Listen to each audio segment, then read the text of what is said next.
Egypt దేశంలో ఇశ్రాయేలు ప్రజలు ఫరో బానిసత్వపు కొరడా కింద కష్టపడుతూ ఉన్నారు.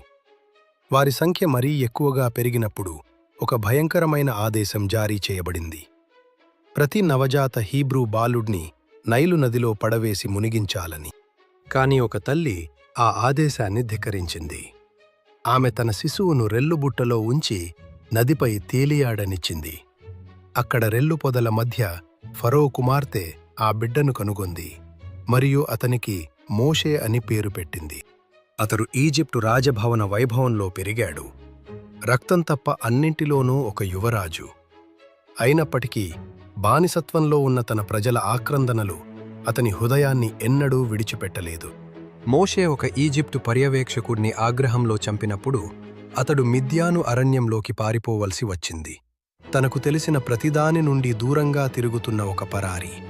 అక్కడ ఒక నిర్జన పర్వతవాలుపై అగ్నితో మండుతున్న దహించబడని పొద నుండి దేవుడు అతనితో మాట్లాడాడు. నా ప్రజల బాధను నేను చూశాను. నీవు వారిని విముక్తులను చెయ్యాలి. మోషే ఈజిప్టుకు తిరిగి వచ్చి ఒకే ఒక డిమాండ్తో ఫరో ముందు నిలబడ్డాడు. నా ప్రజలను పోనివ్వు. కాని ఫరో హృదయం కఠినమైంది.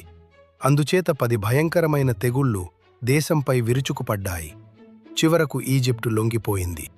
ఫరో సైన్యాలు వెంబడిస్తుండగా మోషే సముద్రం మీద తన చేయి చాపాడు. నీళ్లు చీలిపోయాయి. ఇశ్రాయేలీయులు ఎండిన నేల మీద స్వేచ్ఛ వైపు నడిచారు. అలలు వారి వెంబడించే వారిపై కూలిపోగా సీనాయి పర్వతం శిఖరాన ఉరుములు మరియు మేఘాలలో కప్పబడి మోషే దేవుని ధర్మశాస్త్రాన్ని అందుకున్నాడు. 10 ఆజ్ఞలు మానవాళి అంతటికీ యుగయుగాలుగా ప్రతిధ్వనించే ఒక నిబంధన.